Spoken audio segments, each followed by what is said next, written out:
Oh boy, by the sounds of it, it seems like the majority of people were not pleased with that state of play yesterday. I have to be honest with you guys.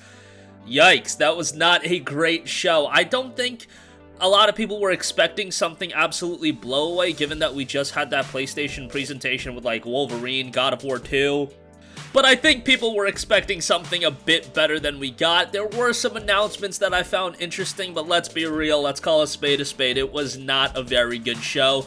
I don't recall every state of play off the top of my head, but just thinking about it, probably the worst state of play ever. Maybe there was one that was a bit worse, but it's definitely among the bottom tier state of plays. It happens, it is what it is.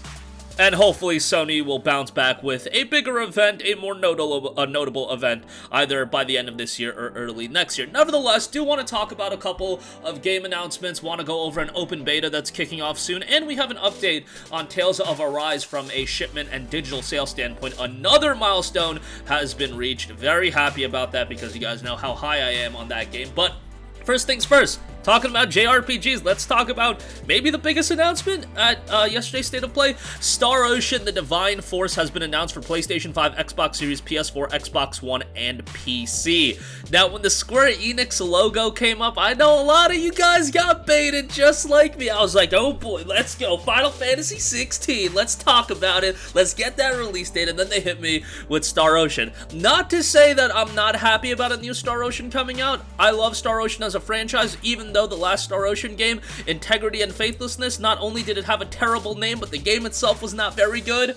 So, the lasting image to me with Star Ocean is not a positive one, so it's nice to see it bounce back with a new release. The Divine Force, again, coming to next-generation platforms, last-generation platforms as well, PS4, Xbox One, and PC too, so that's cool to see.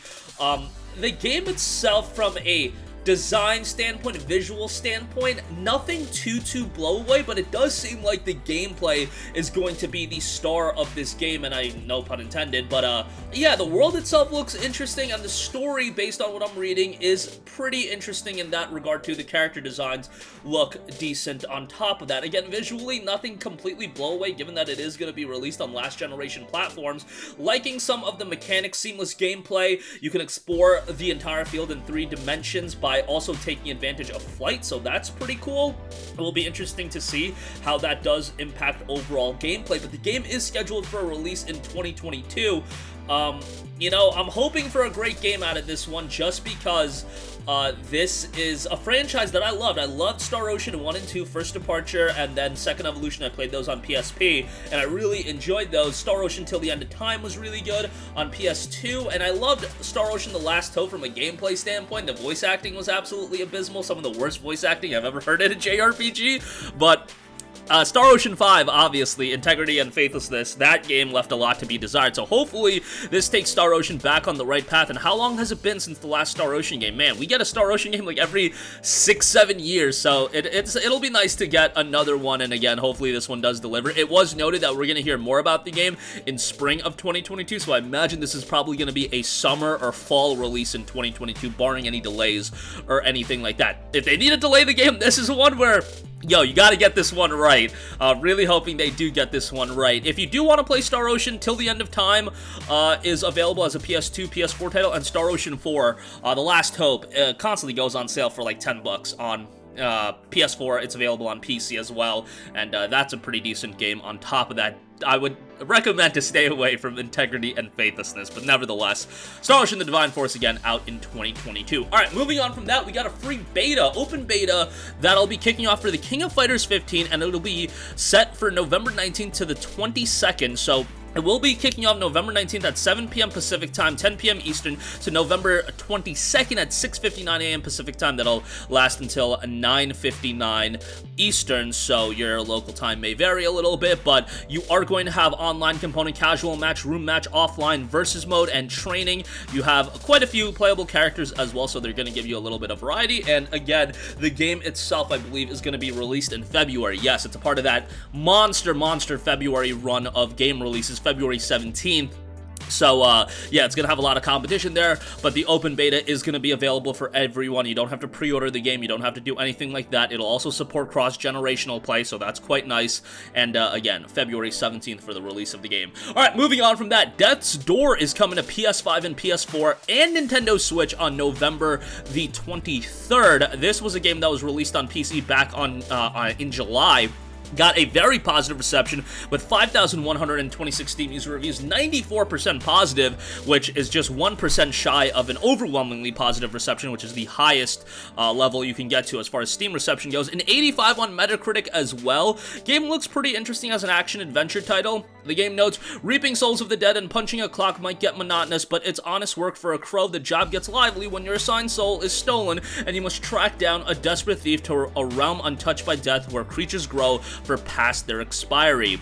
Again, got a very positive reception, came from Devolver Digital, who have been publishing some cool stuff, and it will be arriving on PlayStation 5, PS4, Switch on November the 23rd. $19.99 for the game, so a little bit on the pricier side, but hey, it'll go on sale eventually, and if you do want to pick it up on a discount, it might be something to check out.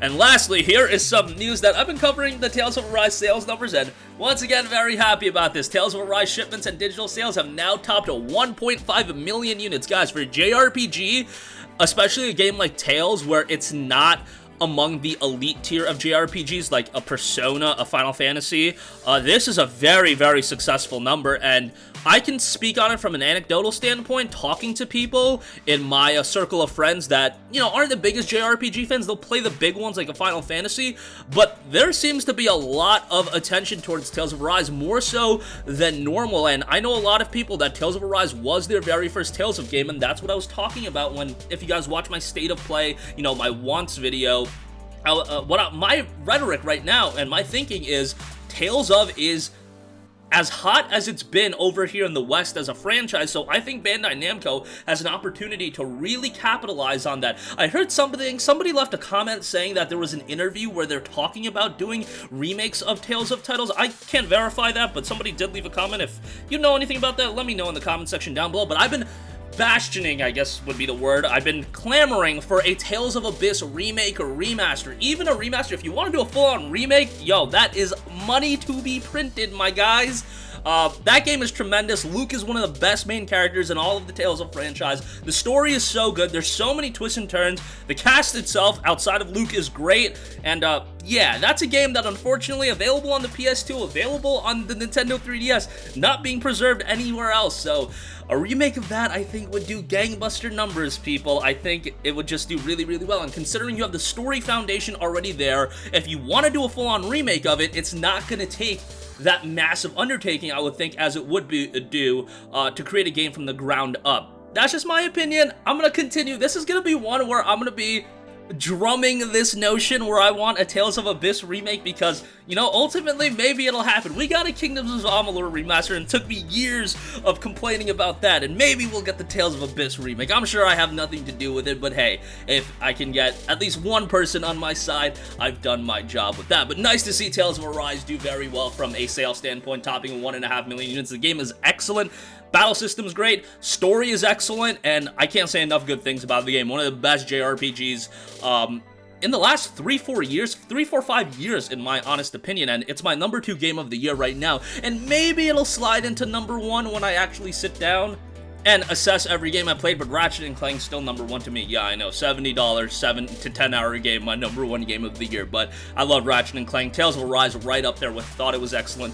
Couple big games still to come in the rest of the year, so we'll see if that does hold up. But really happy to see this game be successful because my thought process going into the release of Tales of Arise was this was the opportunity for Bandai Namco to elevate Tales of into the next level of JRPG recognition. Like, it's always been a tier 2 JRPG. Tales of Arise was that opportunity to elevate it, and elevate it they have done.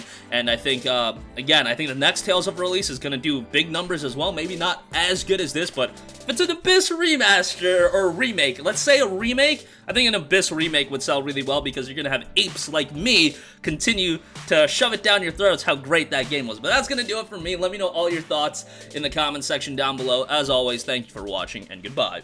Hey guys, we hope you enjoyed the video, and if you did, make sure to hit the subscribe button, and if you're already subscribed, do us a favor and hit the bell icon. This way you'll be notified whenever we post a new video. That's the best way to keep up with all of our uploads, and we usually try to upload 2 videos a day. And with the bell icon hit, you'll be notified whenever we do upload a video. As always, thanks for watching.